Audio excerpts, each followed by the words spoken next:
Sarap.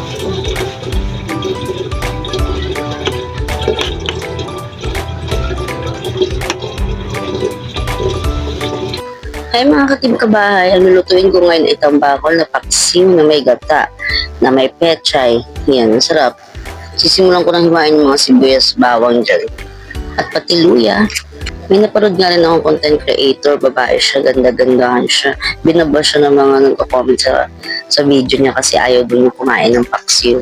Like, may mga tao naman talaga na may pagkain na ayaw nilang kainin kahit sobrang sarap naman para sa iba. Aminin mo, di ba, ikaw may kinakain ka rin na hindi kinakain ng iba. Di ba? Like ako, mukha lang po ako matako pero hindi po ako makain ng paa ng manok.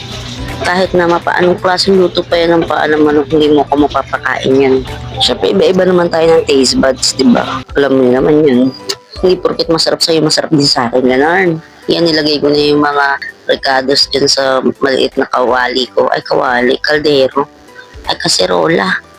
Nilagay ko na yung isda, nilagyan ng suka, lagyan ng tubig. Medyo madami ako magtubig pero siguraduhin ko sa inyo masarap yan kahit may sabaw yan. Diba sinasabi kasi ng mga nanay natin na masarap daw ang paksiw na tuyo. Masarap naman talaga siya, totoo. Pero mas nasasarapan ako sa may sabaw. Nanggalan ko na rin ng kayo mga pechay. Nakulangan na ako sa pechay dyan, isang tali lang.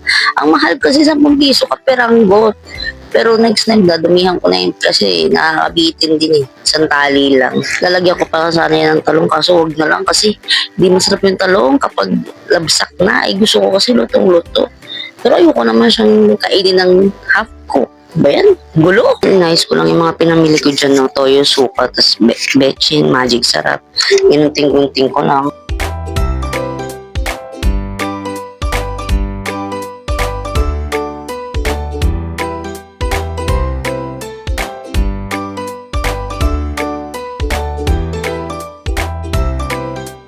Nung masiguro kung luto na yung suka ng paksiw, nilagay ko na yung Coco Mama. Masarap yung Coco Mama.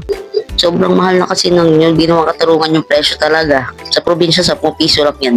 Since wala tayo sa probinsya, nasa syudad tayo, magtiis tayo sa kamahalan, di ba?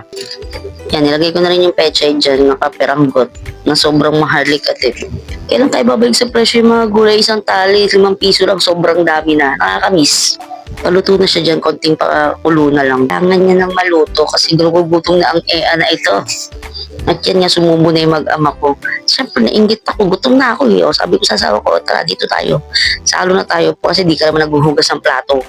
Pero walang halong sarap talaga ng paksiw ko dyan. Siyempre, ako nagluto eh. Ako kakain, kaya ako masasarapan. Dati naalala ko nung buntis ako, Kuya Dudes.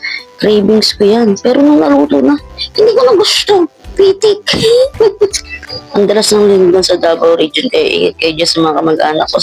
Especially sa Fernandez Escorzon family. Ingat kayo dyan. Sige, hanggang dito na lang muna. Bye-bye. Salamat sa panonood.